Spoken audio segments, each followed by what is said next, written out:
Hello everyone and welcome to Red Devils United. I'm John and today we're looking forward to the Man United Everton game. Thank you very much for joining me.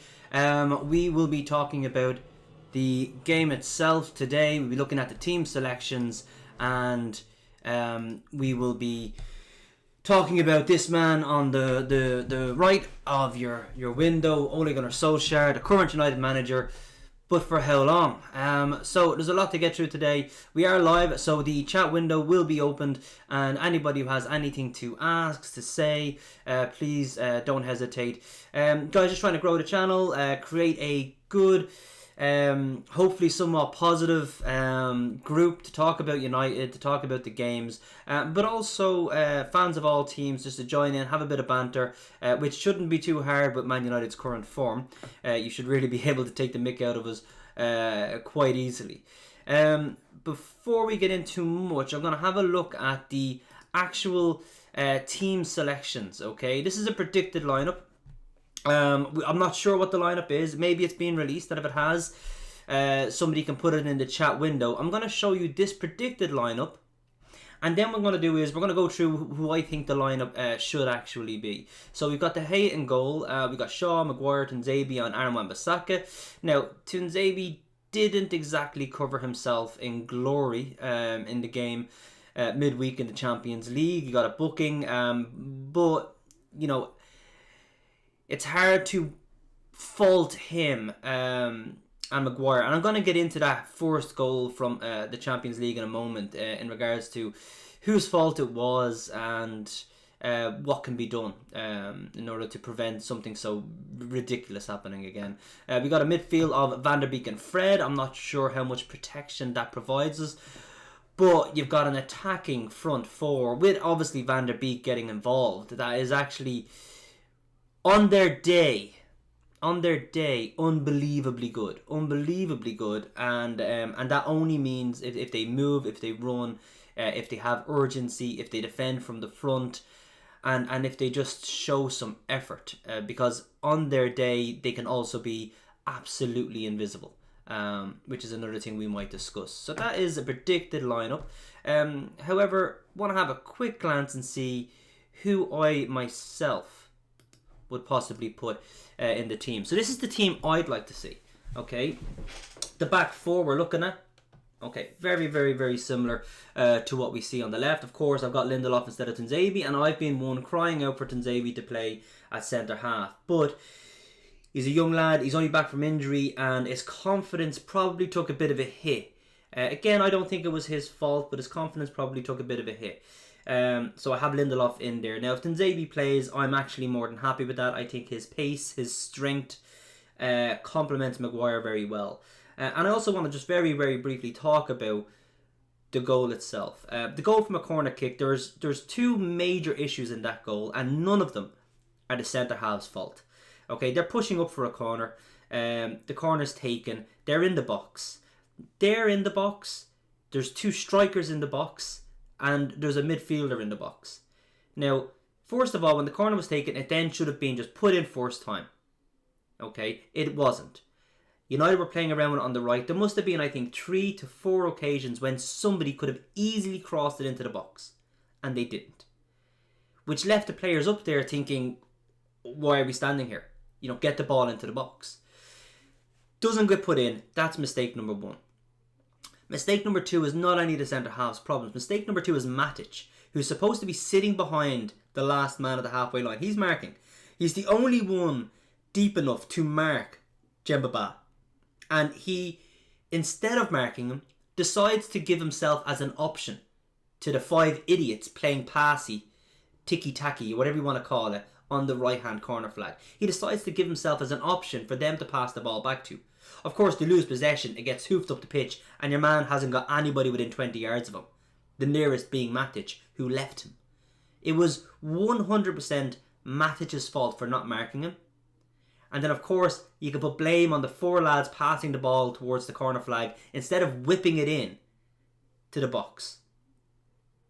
So you've got the 4 players passing it and Matic. That's who I label the blame on. Okay, you can't blame Maguire, the captain, because it's not his job to organise I'm not going to say the defence, and everybody's going to contradict me, but it's not his job to organise the defence on a corner kick. He's up there to hopefully head in the goal or to put the ball back across the line when a ball is crossed in or when the corner is taken. Okay? This is the coaching staff's fault, either for not organising the fact that Matic should be marking them, and if they did organise that, then it's 100% Matic's fault for not following instructions pre-game. Matic, you're not up for the corner. You're not very good at heading it. We want you to sit back. Now, in fairness, I wouldn't put Matic back. He's very tall. I mean, Shaw's not taking the corner because Fernandes on the pitch. Shaw's quite quick. In my team, whenever a corner was taken, the small guy, that would be me, and the next maybe smallest person, the left full, we would come in, the right full and the left full, we would come in and mark the striker who's sitting on the halfway line during a corner. Okay, in this Man United team, that should have been Shaw, because he's useless on a corner anyway. He's never going to head the ball. And he's not taking the corner because Fernandes is on the pitch. So Shaw should have been back behind Demba Ba. And then you could possibly argue Fred, Van der Beek, either one of them could sit in front of that defender. Okay? And none of those things happened. So the entire organisation of who should mark the striker in that situation was completely wrong. And Matic was useless, which is why I don't have Matic in my team. Instead, I'm going to go with McTominay, who shows legs, who shows energy, and we need him to show that in this game against Everton. Okay, we have Van der Beek and Fernandes. I don't mind if either one of them comes off and Pogba goes on, but I would start with Fernandes and Van der Beek. I don't understand, and maybe somebody can tell me, I do not understand why Van der Beek was taken off midweek. To me, he was the only midfielder playing tidy football, keeping possession. He's the only player who was actually passing and moving and retaining possession. Fernandes gave the ball away, I think, something like 32 times. His form in the last, take away PSG, take away RB Leipzig, okay, take away Newcastle, because they're the three great performances this team has had. But in all the games, we haven't played well, and Fernandes' form has been shocking. Rashford's form has been shocking. Pogba's form hasn't been good either, very poor, but very few people give the ball away as much as Fernandes. So it's very hard to understand why Fernandes stayed on and Van der Beek came off. Now, I like Van der Beek, but in that game, he was probably one of our tidiest passers on the ball, and probably one of the few that was actually retaining possession as much as he could. So, Mata came off, and that's fine, but I think Van der Beek should start. He was one of the better players, and if you're going to start Fernandes, that's fine. And then this front three I'm looking at, we've got width provided by Rashford and Martial without creating a chasm, because we've Cavani playing up front. I think Cavani needs to get a start. There's no point on buying a player as good as Cavani. When he came on, he was making forward runs that should have been made by Martial that he wasn't making. So nearly as a punishment, get Martial out and make him run up and down that line. Make him have to put in the effort. That's what I say. So you got Martial here, Cavani up front, and Rashford. Tellez is back training at left full. I don't think he's ready to start yet, but I do want to see him because I think Shaw, yet again, in the RB Leipzig game, he was getting forward, he was overlapping, he was taking corners, he was taking free kicks, and he was crossing the ball in. It was fantastic. And I know he got the assist. I know he got the assist in the last game, but he was shocking otherwise. He passes it back too often, and I say this time and time again, he doesn't overlap, and he doesn't cross the ball in nearly as much as he should. He slows it down too often on that side, and then all of a sudden United have to, he gets the ball, and then he slows it down, and United are basically, then Shaw gets the ball, and they have to go back this way. Instead of him, crossing it in and going into the box like so, United constantly have to take the ball and just keep coming back this way, and that's really, really, it's no good for anybody. It doesn't help anybody. So Shaw needs to do a lot better in that sense. Now, that's the lineup, guys. What do you think, and how different is it to the actual starting lineup? I'd love to know. Gonna take a quick look at our chat window, and we'll see if anybody is there. We've got a few in. So we'll have a look. I don't think the team has been put up yet, but we'll see. thanks guys for joining live. Really do appreciate it.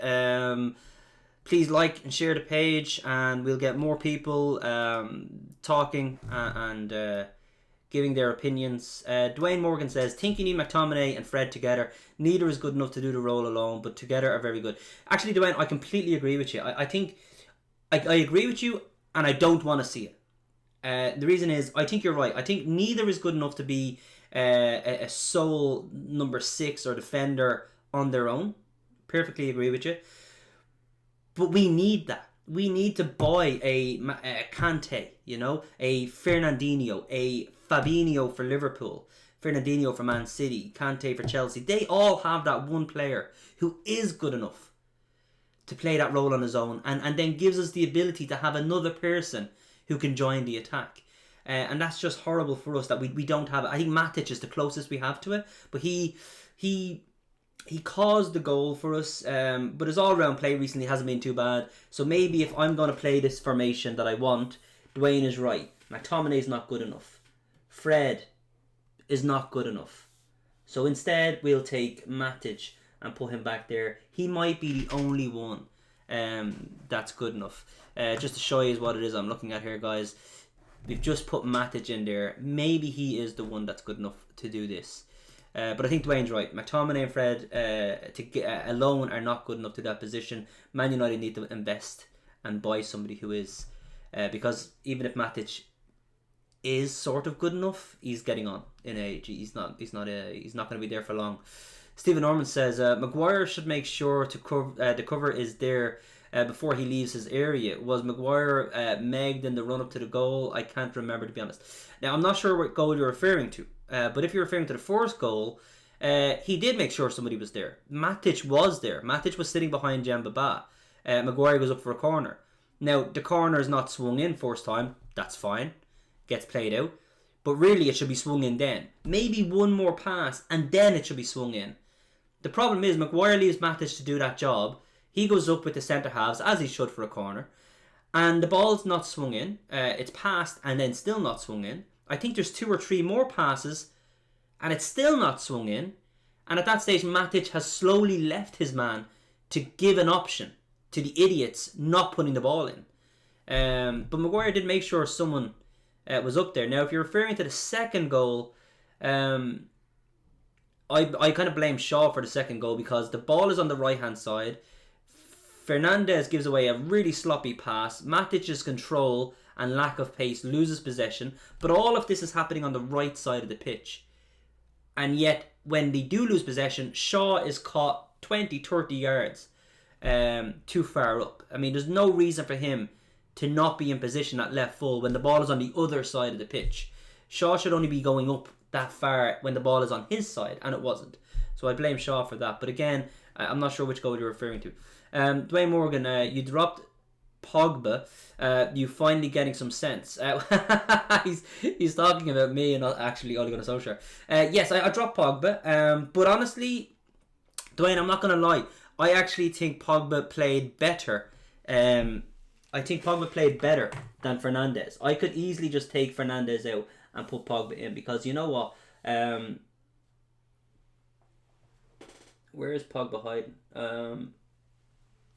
I've actually lost Pogba. I'm gonna have to create a new Pogba, and hopefully he's better than the one we have. So I'll leave Fernandez there. But Pogba played better than Fernandez, and that's not saying much. They were both really bad. But Fernandez has given the ball away a lot, and some of it's his fault. A lot of it's a lack of movement in front of him or around him. But he's trying to force things constantly, and he's sometimes, and that's okay. I don't mind players losing possession when they're trying something good, but the amount of overhit passes he did that weren't really on, and then they went to goal kicks, and the amount of times he's passing it where it's not on, he has an easier pass or a better pass to his right or left, and he's just, and I want to see players play it forward, but only when it's on, only when the striker or the winger shows for it. And sometimes he's trying to force the ball way too much, and it's causing us to lose possession way too often, which then stops us from getting any rhythm whatsoever. No rhythm to our game because of how often we turn over possession, because of the lack of composure in the pass, and most of the time Fernandez trying to force the ball through, which he really, really shouldn't. Stephen Norman, famous Gary Neville quote springs to mind when explaining Ole's tactics under Ole. Like playing on a PlayStation. In that game, I don't know what happened. If you've watched the game, United were the better team up until that forced goal. They were playing really well. The passing was fast. The passing was really good. It was really quick. Mostly 1-2 touch. It's what I want to see. Not too many players holding on to it too easily. And then the forced goal happens, which I don't think anybody can explain really well. And then the second goal happens, and before that there was a couple of chances where we were just defensively horrible. And when they're 2 goals up, we pulled one back, but it doesn't really help us because in the second half the other team just sticks 8 men behind the ball, 2 banks of 4, and United just could not simply break them down, especially with the lack of movement and confidence and ability from Rashford and Martial and Greenwood in that match. They were really, really poor. And they didn't get on the ball enough. And that's due to the midfielders sloppy passing, not reaching the strikers, and it's due to the strikers really showing a lack of movement and energy up top. And also the inability for United to just cross the ball in, because you'll cross the ball in if you're losing. You need to just get the ball in the box. Just keep getting it in the box. There's so many men there that there will be a miss kick. There will be a situation where the defender heads it straight back to a United player, and that can cause United a chance to get a goal. But we weren't putting the ball in the box. We just kept passing it in front of them, side to side to side, which obviously ended up developing nothing. And when you're 1-0 down in the last 10 minutes, you should just be getting the ball in the box as much as humanly possible. United weren't doing it. Dwayne Morgan, I think Ole could be gone by Monday. Unfortunate for the rest of the league, but hopefully they stick with him. Fair enough, Dwayne. I mean, I think Ole has not done well at the start of the season. I also think Dwayne's comment is just being hidden there. I'm just going to show it. I think Ole has not had a good start to the season. Man City have also not had a good start to the season. Should they sack Pep? Chelsea haven't had a great start. I mean, Jesus, Liverpool are top of the league. I'm not gonna talk about their start. It's obviously better than everyone else, but it still wasn't great. Draw to Everton, very lucky conceding 3 goals against Leeds. Absolutely destroyed by Aston Villa with 7-2. Very few teams have had a good start, and the ones that did, Everton, Villa, we all knew they would start to drop off, and they have. But Ole's in 15th. There's no denying that, and he hasn't had a good start. It's been an atrocious start. But there was that period. We beat Newcastle, we beat PSG, we drew with Chelsea, we beat RB Leipzig. The penalty against Arsenal was a real kicker, but it wasn't the penalty. It was really just the performance and the horrible nature in that defeat. If we had it beat Arsenal, you're talking about 1 loss in 7 games, which isn't actually that bad. But we need to get points on the board. Dwayne's right. Ole will be gone, not by Monday, but he might be gone by Christmas if we don't start getting points on the board. If we start getting points on the board starting today, then there's a really good chance United will climb that table really quickly and find themselves within top 4 within a couple of games. Liverpool or City are going to drop points today, or tomorrow, sorry. And then other teams, I mean, I can't see Chelsea, Arsenal, Spurs and Leicester all winning. One of them will drop points. The league is too unpredictable. So I do think if United can start getting points on the board, we will climb the table quickly. And that might give Ole a bit more time. But he needs the players he wants. He wants to get in a winger, whether it's Sancho or somebody else. He needs, as Dwayne pointed out, a great holding midfielder. A great tackling, energetic holding midfielder that can do that role on his own. That stops us from having to use Fred and McTominay. Now, whether he gets any of them in January, who knows? But we'll see. Dwayne, I think he won't be gone by Monday. If we win today and we start getting points on the board. Stephen Norman, in my opinion, a diamond might be the better at Goodison just because it's an extremely tight pitch. Possibly. I mean, that's one of the reasons probably why it worked against RB Leipzig, and Old Trafford is actually quite big. On a tight pitch, the diamond means the players are closer together, they can do quicker, better passing, and they can win the ball higher up the pitch. And as Stephen points out, there's a lack of space there, which United kind of found tough when they were playing at home with that formation. So we'll see if he plays it, Steve. If anybody has seen the team lineups if they've been named or announced. Throw it up here on the chat, and we can change my little diagram in order to show that.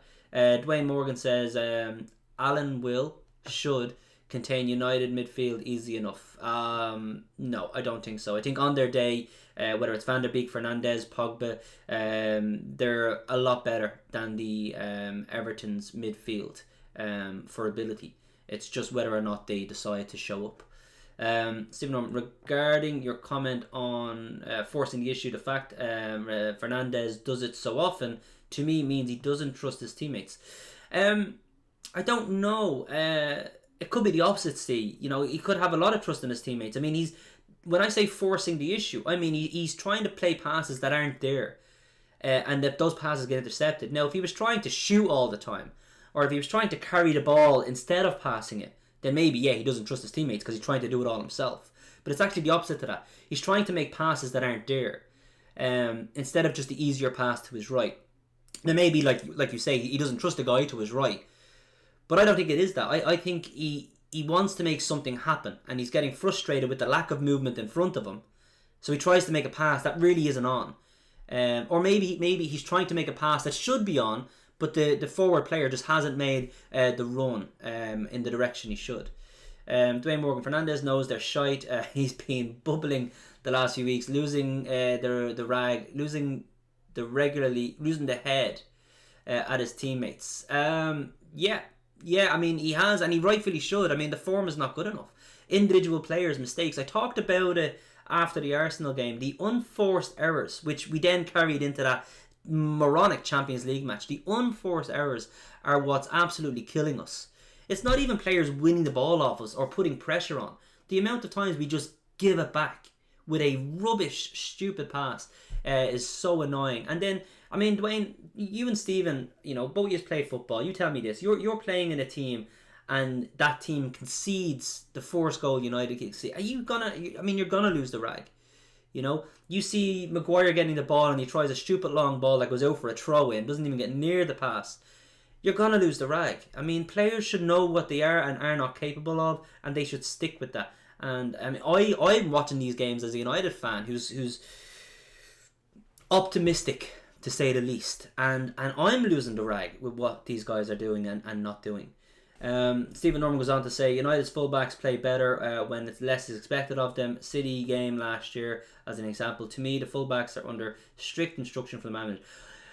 I don't know. I mean, all I hear from the management is that the fullback should be getting forward. Aaron Wan-Bissaka does need to get up and join in with the attack more. He does need to get more crosses in, but too often he gets the ball and he doesn't cross it, and then he ends up going backwards. Shaw doesn't overlap nearly enough. Half the time he has Fernandes gets the ball and then pointing, overlap me. Take a defender away from me, and I may or may not give you the ball, but just be an option. And Shaw just doesn't do it. And when you're playing a diamond, and I've heard Ole talk about this, when you're playing a diamond that's narrow, you do need the fullbacks to provide that width. And Ole wants that. He wants the fullbacks to provide the width. So that's the instruction he's given, or at least that's the instruction he's telling us that he's giving. Whether or not he is, who knows? But I just think it's Shaw's confidence and Aaron Wan-Bissaka's lack of ability going forward that's hindering our fullbacks. United have the biggest pitch in the Prem. They should be using wingers all the time. They should, but they don't have any. They've literally no wingers. They've got 6 midfielders. You've got Pogba, Matic, McTominay, Fred, Fernandes, Van der Beek. And they've no wingers. I mean, Greenwood's not a winger. He's a striker who can play wide. Rashford's not a winger. He's a striker who can play wide. Martial's not a winger. He is a striker who can also now and again come in from the left. But there's no real wingers there. We wanted Sancho, didn't get him. Aaron Wan-Bissaka and obviously Shaw are not wingers. I think Tellez is maybe a better attacking option from the left full, but he's still not fit enough. But yeah, I mean, we have the biggest pitch. We should be playing wingers, or at least naturally wide strikers, and we don't have any. Stephen Norman, should the manager then not say to them, you ain't good at so and so, but you're good at X? Yeah, but also they should develop it. I mean, Aaron Wan-Bissaka, it's not that he's not good at going forward. I think early in his career he was a winger before he reverted to right full. He's put in a couple of good passes. He just doesn't do it often enough. too often he gets the ball, and it's not that his crossing is bad, so therefore you shouldn't do it. It's that he doesn't actually cross it enough, and when he does, actually, he creates problems sometimes. He gets corner kicks. He got an assist there a couple of games back. It's just that he doesn't do it. It's like his natural instinct is to get the ball, and it's not to cross it. It's just to go back inside to Fernandes. Now, he's actually better at Shaw at giving and going. He does make runs, but it's about developing your fullbacks and getting him into the habit. Shaw used to overlap all the time. His natural instinct was always to go beyond, was to attack. Ever since his injury, and maybe it's a lack of fitness, maybe it's because he gets injured a lot, but ever since his serious injury, his leg break, he's done it less and less and less, and I don't know why. Sometimes Shaw puts in a good cross, hence the goal we scored midweek, thanks to his ball in and the finish from Martial.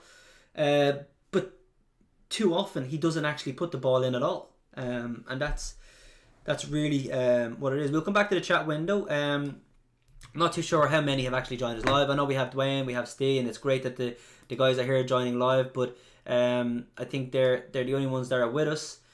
So talking about Ole, and we're going to finish up because these videos for pre-match and post-match, I want them to be kind of 15 to 20 minutes. We've gone over because of the chat. We will today have beers and chat at 7 o'clock, and that's when we can, for 30 minutes to an hour, have a live chat up there, and we can have conversations back and forth discussing all today's games, all of the events, any massive VAR decisions, any controversies, and we can discuss all of them in beer and chat at 7 o'clock, guys. Have Ole here. Really interested to see the lineup he picks. Really need to see United playing well. Need to see fast, flowing football, and I want to see goals. Obviously, I think with everything that's on stake, we're going to see a very edgy performance. And at the moment, if we can sneak a 1-0 win, I'd actually take it, just because of the confidence levels must be on the floor. Ole Gunnar Solskjaer is under massive pressure at the moment. Everybody's talking about Pochettino and what he could bring if he becomes manager. We can discuss that more post-game in our post-match reaction, which will be at 2:30. And again, please join me live, join in on the chat, and we can discuss that post-match reaction and see how it is we're doing. I want to say thanks for joining live. Please like, share, and grow the channel. But again, I'm going to be here at 2:30 live for a post-match reaction. I'd love for anybody to join in and help out with that video. Thanks again for everybody, and I will hopefully see you after what is hopefully a win for Man United. Glory, glory, Man United, as the Reds go marching on, on, on. Welcome to Old Trafford, it's the better of our dreams. The power and the glory of the Shepherd and we'll sing. The Musty boys will take the pitch with magic at their feet as the Reds go marching on, on, on. Glory, glory, Man United. Glory, glory, Man United. Glory, glory, Man United. As the Reds go marching on. This shirt belongs to you. Always has, always will. Chevrolet, proud supporter of Manchester United.